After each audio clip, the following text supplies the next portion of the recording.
Alors, on va parler rapidement de cette actualité. Vous voyez certainement hein, sur les réseaux, ça parle de 99% de musique béninoise. Il faut mettre le 229 à l'honneur. Ça parle de ça un peu partout. Voilà, vous avez certainement vu l'affiche. On va en parler brièvement. On va pas trop aller en profondeur. 99% de musique béninoise, protection de notre culture ou limitation de nos choix musicaux. C'est une question qu'on vous adresse également à la maison. Vous pouvez intervenir 01 52 84 88 88.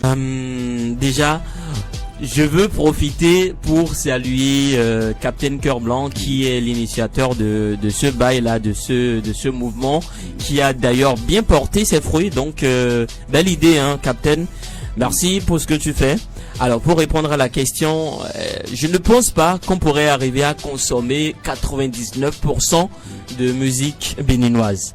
Par contre, je pense que l'objectif d'ailleurs, ce n'est pas forcément d'arriver à ce pourcentage-là de consommation de zik béninoise, mais c'est plutôt d'arriver à consommer minimum jusqu'à 60 voire au-delà. Parce que le constat aujourd'hui est que de manière générale la population ne consomme pas forcément notre musique, mais quand on fait le top des artistes les plus écoutés, enfin lorsque les artistes extérieurs font leur top, on voit toujours le Bénin dans le classement et on perd notre temps à dire que le Bénin n'écoute pas de la musique, mais c'est faux. Le Bénin écoute de la musique, juste que le Bénin n'écoute pas sa musique. 99%. Pas loin des 99%. Voilà. Et il y a un petit commentaire qui dit 99% est peut-être beaucoup, mais à mon homme la vie, il le faut vraiment comme ça. Sinon, ça va dire qu'on va laisser la population faire son propre choix.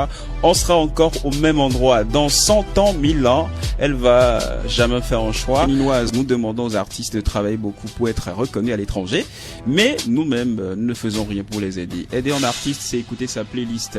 Ça, c'est un commentaire de Sergent Palmida. Il aime beaucoup Palmida, apparemment. Sergent Palmida, tu fais quoi avec Palmida? Il y a un autre commentaire rapidement. À mon avis, promouvoir davantage la musique béninoise n'est pas une limitation de nos choix, mais une manière de préserver notre identité et de donner plus de visibilité à nos artistes. Nous pouvons diminuer ou continuer, voilà, à écouter les musiques étrangères, mais nous devons aussi faire une place importante à nos propres talents, à nos rythmes et à nos sonorités. Si nous ne consommons pas notre propre musique, qui le fera à notre place? Protéger la musique béninoise, c'est donc protéger notre culture et permettre à nos artistes de vivre de leur travail. Vous pouvez continuer par laisser vos avis, on va les lire. Et on a deux grosses surprises pour vous ce soir sur Peace Urban. Deux invités, il y a No Stop qui est avec nous ce soir.